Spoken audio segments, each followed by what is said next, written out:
السلام علیکم۔ اس میں ہم بات کریں گے مرثیہ کیا ہوتا ہے، یعنی کہ مرثیہ کی تعریف اور مرثیہ کے ارکان یعنی کہ مرثیہ کے اجزاء ترکیبی۔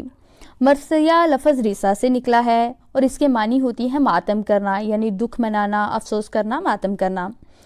مرثیہ ویسے ان جرنل عام طور پر اس نظم کو کہتے ہیں جس میں کسی کی موت پر اظہار غم کے طور پر لکھی گئی ہو، اور جو مرحوم ہے، جو مر چکا ہے، جس پہ نظم لکھ رہے ہیں آپ، اس کے اوصاف بیان کیے گئے ہوں۔ ان جرنل مرثیہ کا یہ مطلب ہوتا ہے، اس نظم کو مرثیہ کہتے ہیں۔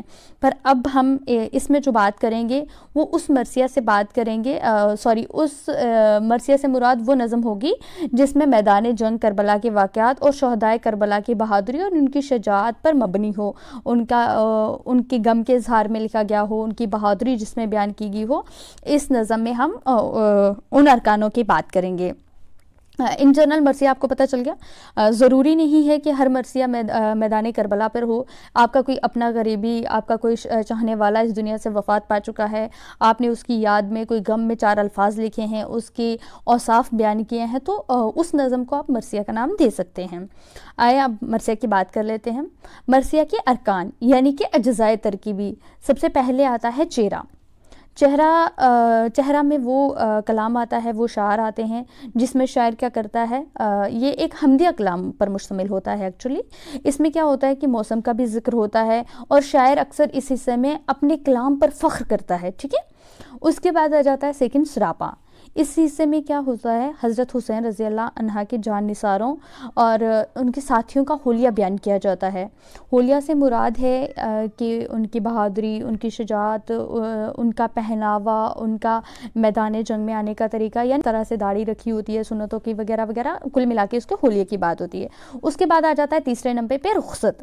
اس میں حضرت حسین رضی اللہ کے گھر والوں سے رخصت کا منظر بیان کیا جاتا ہے اور جذباتی انداز میں یہ منظر پیش کیا جاتا ہے، جس طرح سے فار ایگزامپل ہم ایگزامپل لے لیتے ہیں، آپ کے گھر میں سے یا کوئی بھی ایک انڈین آرمی میں ملازم ہے کوئی، اور اب جنگ پہ جانا ہے اور اس کو بلاوا آیا ہے، اس نے جانا ہے، تو اپنے گھر والوں سے وہ اجازت لے رہا ہے جانے کی، تو اس میں کتنے زیادہ سارے ایموشنز، جذبات انسان کے ہوتے ہیں، کتنا دکھ ہوتا ہے اس وقت، تو یہ ایک جذباتی انداز میں یہ منظر پیش کیا جاتا ہے اس حصے میں جو شعر آتے ہیں۔ اس کے بعد آتا ہے ہمارے پاس چوتھا آمد۔ آمد سے مراد ہے اس حصے میں وہ اشعار ہوتے ہیں، اس حصے میں بیان کیا جاتا ہے حضرت حسین رضی اللہ اور ان کے ساتھیوں کا میدان جنگ میں آتے ہوئے دکھایا جاتا ہے۔ جیسے کہ ایک ہوتا ہے نا، ایک انٹری جسے کہتے ہیں، انگلش کا الفاظ ہوتا ہے انٹری، کہ کوئی انٹر ہو رہا ہے تو کس بہادری سے ہو رہا ہے، کس طرح سے آ رہا ہے، اسے آنے کا طریقہ کیا ہے، وہ میدان جنگ میں آتے ہیں تو کس انداز میں آتے ہیں، ٹھیک ہے۔ اس کے بعد آتا ہے رجز۔ اس حصے میں حسینی مجاہد یعنی کہ جو حضرت حسین رضی اللہ عنہ کا لشکر ہوتا ہے، وہ لشکر میں کس طرح سے وہ اپنے لشکر کے ساتھ دشمن کو للکارتے اور فخر کے انداز میں اپنا حسب و نصب بیان کرتے ہیں۔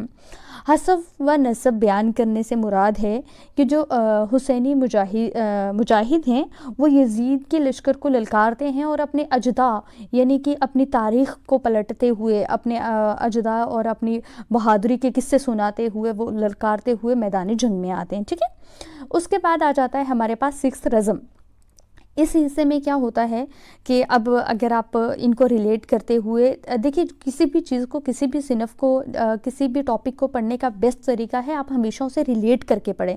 اگر آپ نے پیچھے باقی سارے اجزاء ترکیبی دیکھ لی ہیں، پہلے پہ کیا ہے، دوسرے میں کیا ہے، تیسرے میں کیا ہے، چوتھے میں کیا ہے، تو اب جو حصہ آئے گا اس میں آئے گی لڑائی کے واقعات بیان کیے جاتے ہیں، یعنی کہ کس طرح سے تلواروں سے مار پیٹ کی جاتی ہے، گھوڑوں کی دوڑ بیان کی جاتی ہے، گھوڑوں کا انداز بیان کیا جاتا ہے، مجاہدوں کا لڑنے کا انداز بیان کیا جاتا ہے، کس طرح سے لڑائی ہو جاتی ہے، رزم حصے میں وہ سب چیزیں بیان ہوتی ہیں۔ اس کے بعد آتا ہے شہادت۔ اب جنگ ہوئی ہے تو شہید بھی لوگ ہوں گے۔ اس حصے میں حضرت حسین رضی اللہ اور ان کے ساتھیوں کی شہادت کا جو دردناک انداز ہوتا ہے، کہ کس طرح سے پردرد اشعار استعمال کیے جاتے ہیں اس حصے میں، اور ان کی شہادت بیان کی جاتی ہے، ٹھیک ہے۔ اور سب سے آخری حصہ آتا ہے بین۔ بین میں کیا ہوتا ہے کہ جو شہید ہو چکے ہیں شہداؤں کی شہادت پر ماتم کیا جاتا ہے اور ان کی دعا مانگی جاتی ہے، ان کی شہادت کی قبولیت کی دعائیں مانگی جاتی ہے، ان کی مغفرت کی دعائیں مانگی جاتی ہے، اور اس پہ جو عورتیں ہوتی ہیں وہ ماتم کرتی ہیں۔ کل ملا کے اس میں جب جو شہید ہوتے ہیں ان شہداؤں پر ماتم کیا جاتا ہے اور ان کے لیے دعا مانگی جاتی ہے۔